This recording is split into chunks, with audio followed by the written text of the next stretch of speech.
We're going to go ahead and call to order the East Consolidated Zoning Board. If we can go ahead and do roll call, please. Yes. Ken Sanderson, Here. Kelly Rast, Present.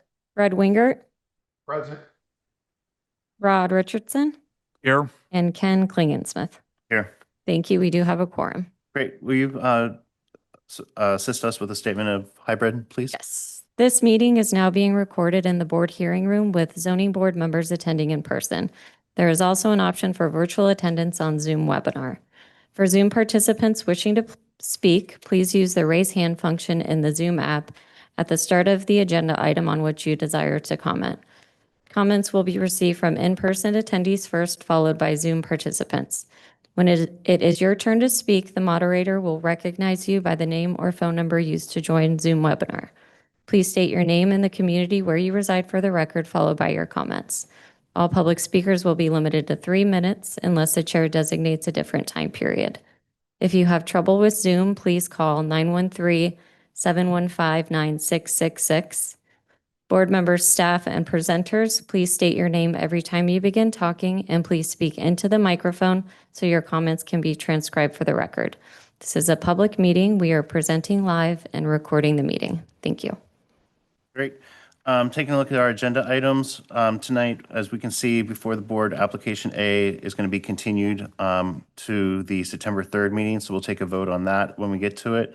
And then the election of officers, we've got a couple folks that are being appointed and some changes with the board membership. So we're going to also defer that to a future meeting unless anyone has concerns or objection to that.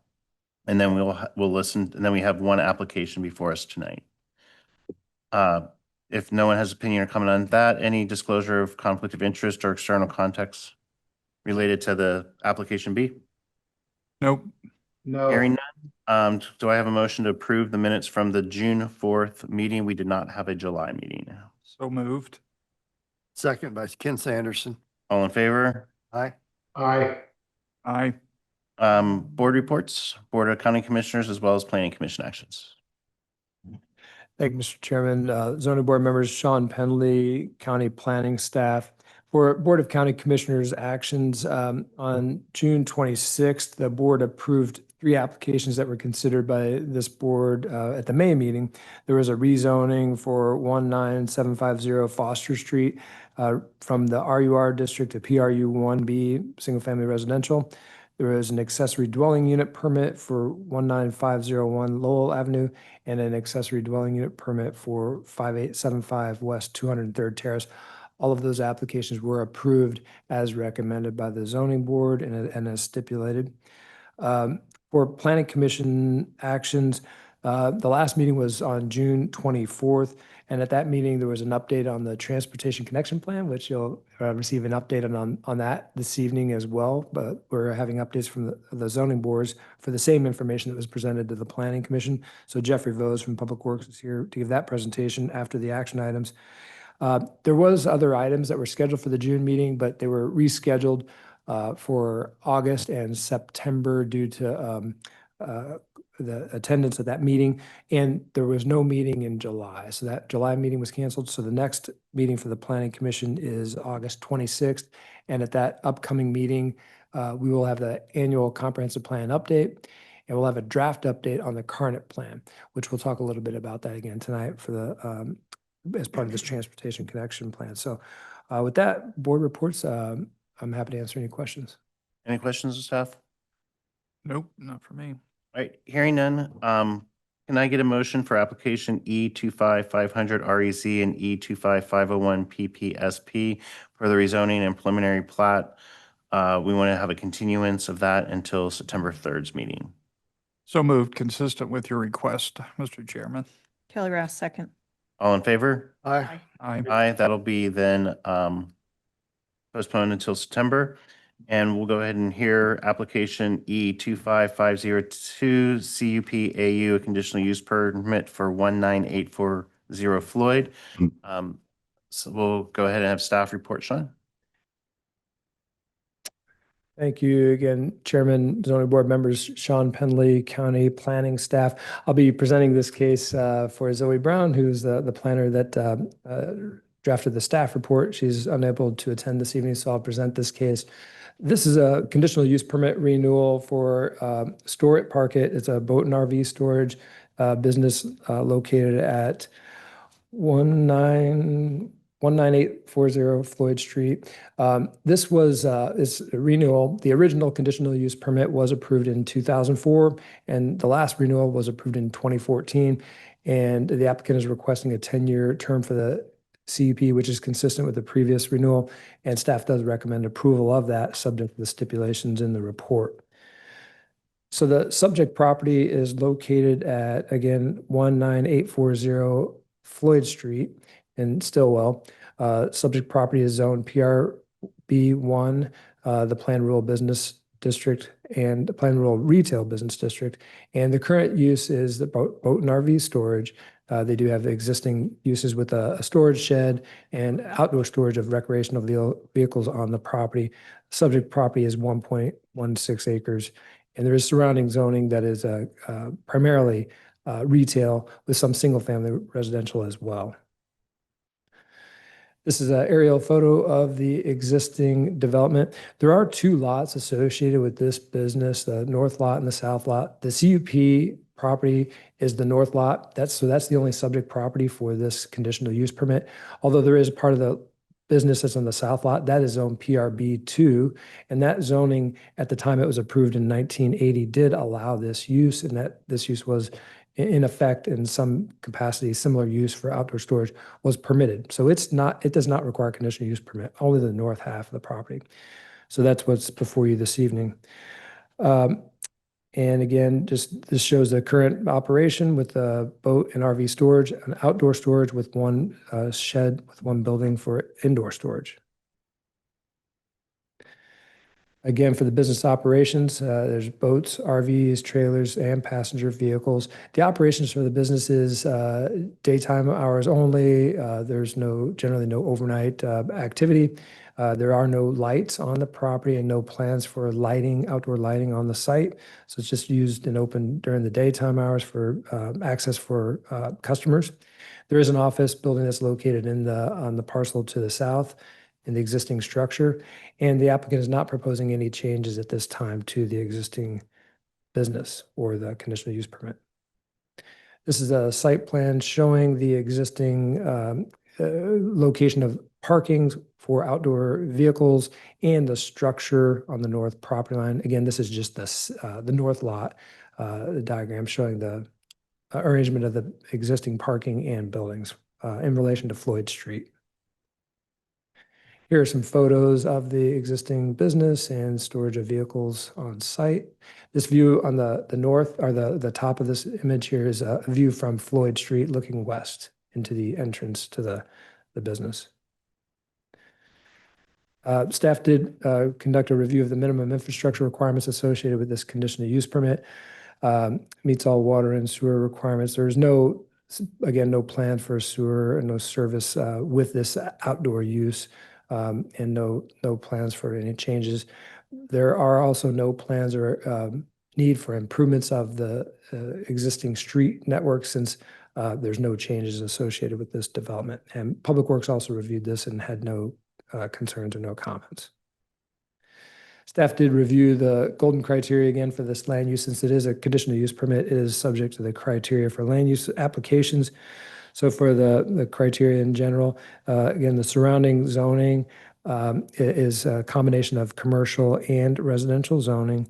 And the predominant use of the adjacent properties, especially to the south along 199th Street, is commercial. So this use is consistent with that. It's a relatively low intensity use for the boat and RV storage with minimal trips and activity for business use. The business has been operational for over 30 years and continues to be consistent with the surrounding residential and commercial uses. The property, staff is not aware of any issues for the use. There have been no complaints or concerns received from the public that staff is aware of.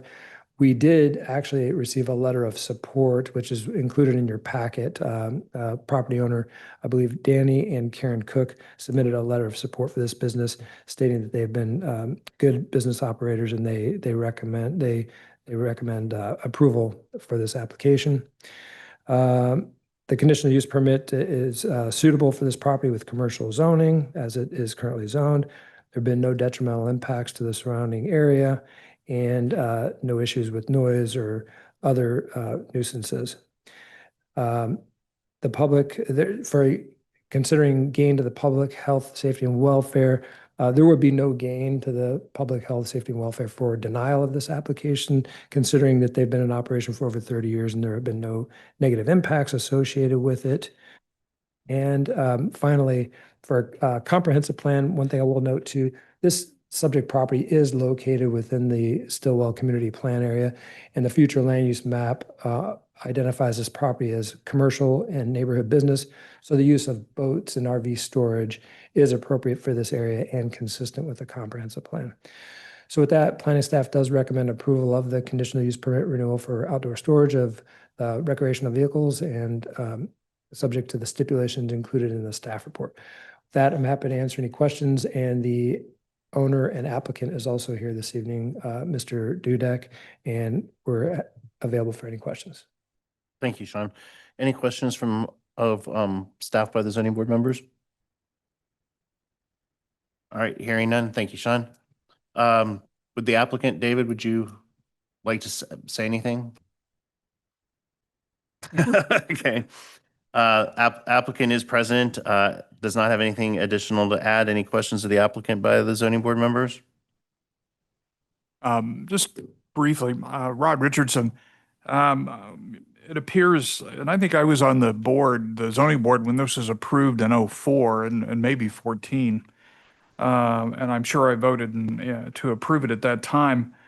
And it doesn't appear to me, because I drive by there virtually every day going to the post office there, it's pretty static use. I haven't seen any major changes. Is that correct? We would ask if you Congratulations. come to the podium. Thank you. And just for the record, David, can you give your address, Yeah. name and address, please? David Dudek, where I live or the address of the property. Where you live?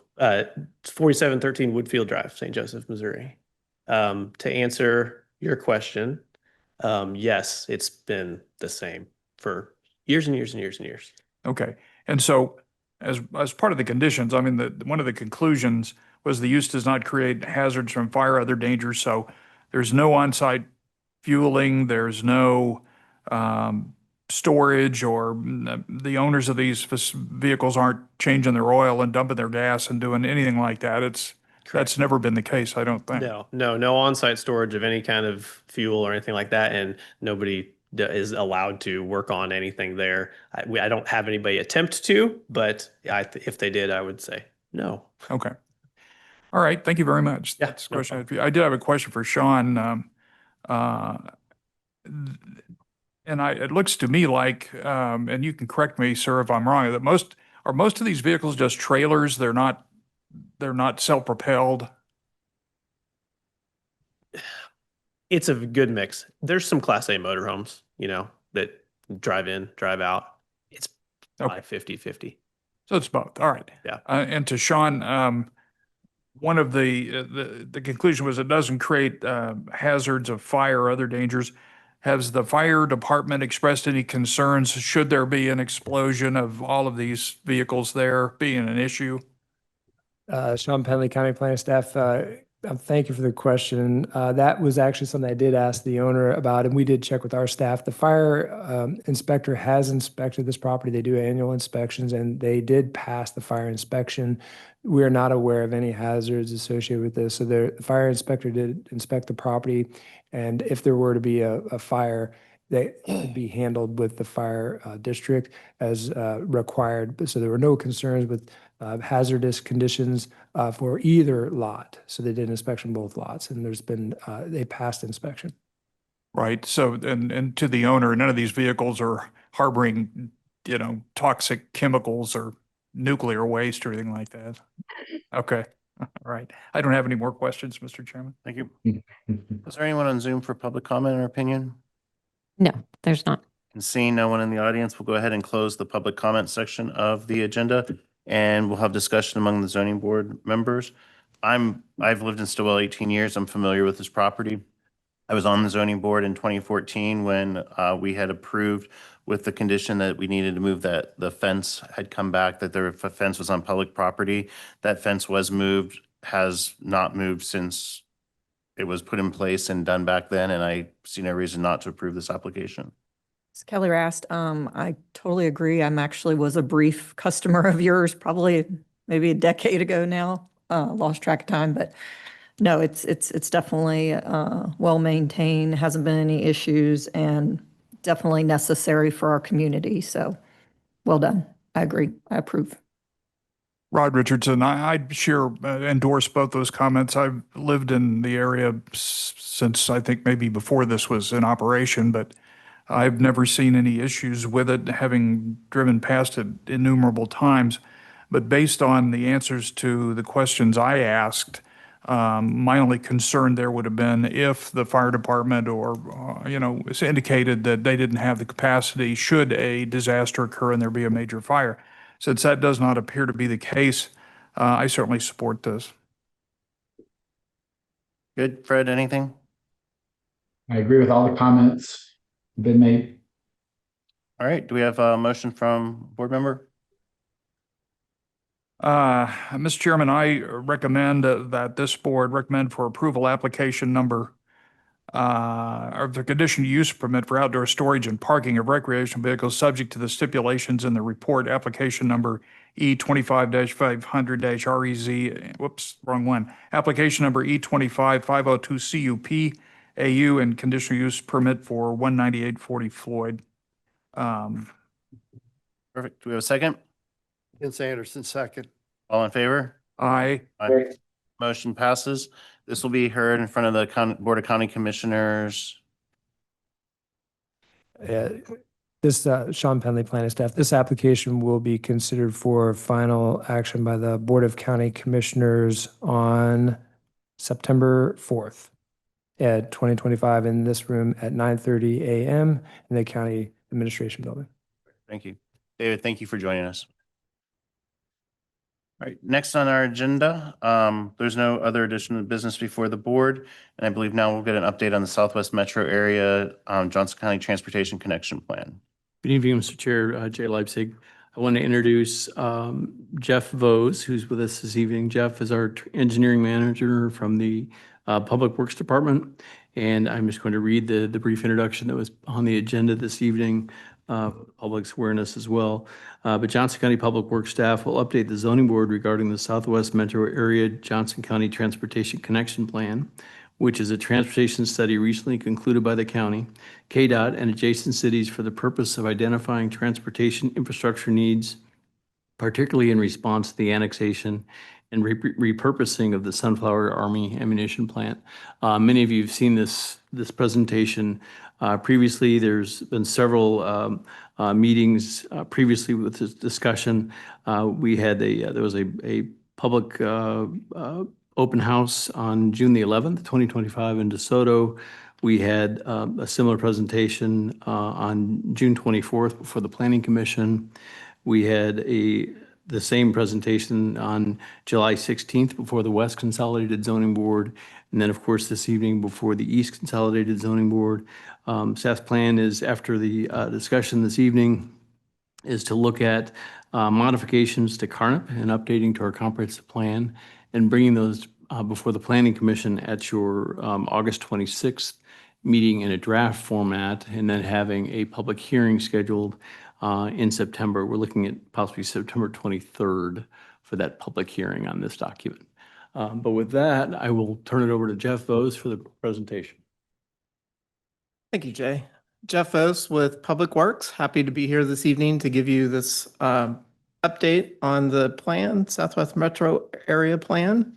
I want to start it out with just reminding you what CARNP is. It's part of the overall comprehensive plan. It's reviewed annually and updated as necessary to look at the potential capacity needs for unincorporated roads as development occurs. It preserves options by managing access, and it's to be able to inform the public of what they might expect in the future.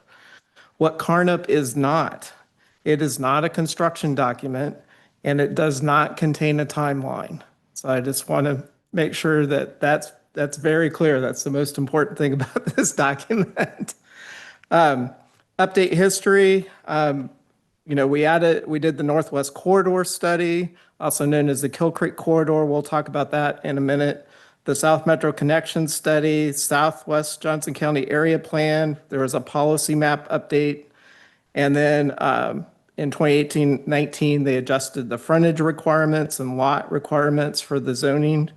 And then we're anticipating making these changes that we're going to talk about today to our CARNUP plan in 2025. So what we've studied to date, or what we haven't studied to date, is we have this large area around the around the Sunflower Ammunition Plant that we didn't know what was going to happen with. It's been city in the park, it was going to be an amusement park at one time. I think now we have the concept of industrial in the park. So, we've had various, but no real solid plans. So we had this large area that was left. We did study the east-west corridors, the green that are on the map, and came up and determined the preferred alignment for both green corridors would be the 111th Street corridor. We also studied this easternmost pink corridor, north-south corridor, which is that northwest corridor, also known as the Kill Creek Corridor alignment. That's an offset alignment that we came up with through there. What hasn't been studied yet is the corridor actually going through the Sunflower Ammunition Plant. So that's partly what this study was to do. So CARNUP designations, just to give you a reminder, type 1 is the least restrictive, type 3 is the most. The CARNUP designations are used to determine the ultimate capacity of a particular roadway. As a road moves up to a higher designation, the potential capacity of the road increases.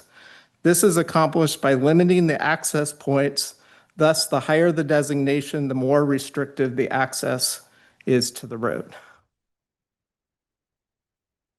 So, the actual study.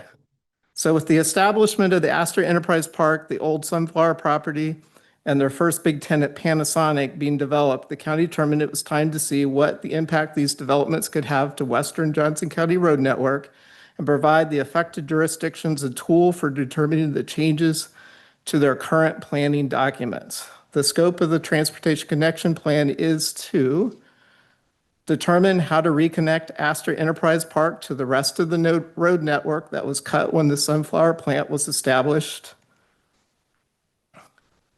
Designate the unstudied north-south corridor through the Astor Enterprise Park.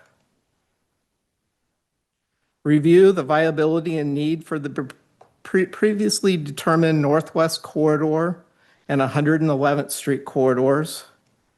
And then finally, to review what might need to be changed in the wider area of this area around the Sunflower plant. HNTB was selected to conduct the study. The core team chose HNTB to leverage all the study information they collected as part of the K10 corridor study for KDOT, which took an extensive look at traffic and land use projections from I-35 around Edgerton up through to K10. The core team consisted of DeSoto, Johnson County, and KDOT, and we cast a pretty wide net for the technical committee. They consisted of Edgerton, Gardner, Olathe, Eudora, Douglas County, Mid-America Regional Council, Douglas County Metropolitan Organization, Astor Enterprise Park, and Johnson County Park and Recreation. We also had the Sheriff's Office was there, fire was there, so quite a few. So the recommendations, certainly nothing terribly revolutionary came out of the recommendations. On the west side, we're looking at reconnecting those section line roads at 119th and 127th and 135th as type 1 two-lane facilities. On the east side, 127th Street and 135th were looked at type 1 two-lane for 127th and a type 2 two-lane for 135th. The north-south corridor would connect the Evening Star interchange down to Edgerton Road as a type 3 four-lane. So that's that pink area that we studied. The Kill Creek corridor, or that northwest corridor alignment, the offset alignment, we're deleting that. We do not think that we are going to need that. And in place of that, we'd be looking at improving Kill Creek, 115th Street, and Waverly to handle that north-south traffic through there. We affirmed that this 111th Street corridor would be needed, although it was downgraded from a type 2 four-lane to a type 2 two-lane. And then for the surrounding area roads, starting with the north-south roads, we have 4 corners. 143rd to 105th was upgraded to a type 2 two-lane. We have Moonlight Road from 135th to 175th, upgraded to a type 2 four-lane. East-west, 143rd Street from County Line to Edgerton Road would be a type 2 two-lane. Then it would go to a type 2 four-lane from Edgerton to Four Corners, and then back to a type 2 two-lane from Four Corners to the Olathe city limits. So you can see where traffic would be making that, coming down from the north, going over 2 miles to the east, and going down on Four Corners. Then Dilly Road was downgraded to a type 1 two-lane, and 151st from Dilly to Four Corners was downgraded to a type 1 two-lane. So just they had a little kind of zigzag before in the plan, and that just eliminates that. And that's really the changes that we're looking at for updating the Carnet plan. The idea, and then we also eliminated all the grade separation or all the interchanges along that as being needed. So these would all be regular intersections. So that's really all the changes that we were looking at. Like I said, we're not looking to update this study or adopt this study. This is for each organization to go back with their changes. I've just been discussing the ones that apply to the county, unincorporated county. The full study is available on the website to look at to see what's going on with the cities and their recommendations. So next steps, we're kind of getting through this, but I'll really let Sean talk about what the next steps are. And then I'm available to answer any questions. Thanks, Jeff. Sean Penley, County Planning Staff. So as Jeff indicated, the Transportation Connection Plan recommendations are complete. So now the next step is looking at the updates to the Rural Comprehensive Plan. The Carnet Plan is adopted as part of the Rural Comprehensive Plan. So we have to have an update to the Planning Commission, and it has to be approved by the Board of County Commissioners for adopting the Carnet Plan. So these changes will include all of the recommendations from the study as Jeff had outlined.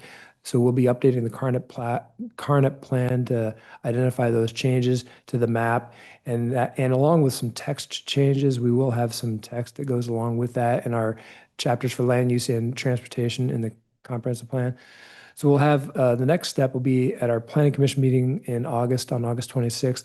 We'll have a draft review of that Carnet Plan update and the map that we'll present to the Planning Commission. That won't be the public hearing. That'll just be a draft review to the Planning Commission. Then at the September 23rd Planning Commission meeting, we will have the public hearing for these updates. And so with that, we'll be open up to any public comments and questions, answering the questions, and then requesting a recommendation from the Planning Commission to the Board of County Commissioners. So that would be brought forward. Then following that likely would be in October or November, just depending on timing for the board to consider the final update to the comprehensive plan. So with that, we're happy to answer any questions. Thank you, Jeff. I thought the presentation that you gave was very easy to follow, very precise. So thank you for that. Does zoning board members have any questions of Jeff or staff? Rod Richardson, Mr. Foss. Well, I don't know if you can even answer these, but I'm curious, and there's no timeline on this, so I understand that. But how are all of these improvements actually funded? How much of these improvements would be funded, let's say, by federal money, or is there any way to know? There is currently none of them funded at this point, and we have not identified any funding sources. Okay, okay.